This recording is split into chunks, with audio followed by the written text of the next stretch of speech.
This is another massive day for significant severe weather, this time throughout much of the south. There is still a little bit of thunderstorm possibility in the Rockies as well as into the East Coast, but the main concern is for the south, all the way from central Texas through to Georgia, as we see some strong storm systems really push through. So this is actually what we're going to be seeing. It's this area of low pressure that is going to continue to move farther towards the east, bringing with it significant severe storms all the way through today, mainly for the south where that stationary front now is placed. So there's going to be yet another very significant day with that severe weather. More tornadoes are expected. But here on the Central Coast, thankfully, we don't need to be thinking about that too much. We actually have a little storm of our own, but it is very much a different type. So it's going to be this big low pressure system that's sitting in the east, and it's actually doing something a little bit different than we're typically used to. It is backing up into the region, what we call retrograding. So this low pressure right now is heading out of Utah, heading its way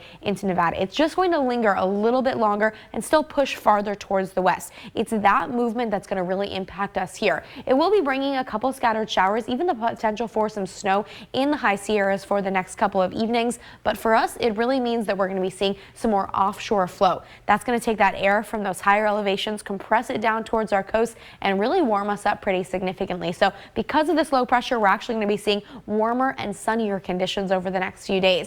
That's going to slowly move back into the path that we're typically used to, moving from west to east, and then it'll eject farther towards the east as we head into early next week. But either way, it's all going to be about this low pressure system and how warm it's going to get here on the Central Coast. It's going to be warm enough that you're likely going to want to head down to those beaches, but just be cautious. We do have a high surf advisory in place for all of our western beaches all the way through 9 a.m. this morning. So not a huge amount more time, but we'll still have a dangerous rip current risk all the way through today. Breaking waves with those localized sets up to 10 feet is still possible for today. So we're just being cautious with those waves along our beaches. Temperature wise though, it is going to be so comfortable. 82 degrees in Paso Robles, 75 in San Luis Obispo, 72 for Santa Maria, 70 in Lompoc, and 66 degrees in Santa Barbara for today. A little bit cooler along our north coast, 62 in Cambria, 77 degrees in Atascadero. For Nipomo, pretty comfortable at 72, 64 in Pismo Beach, and 81 degrees in Shandon. And along our south coast, lots more 70s, 76 in Solvang, 66 in Goleta, and 79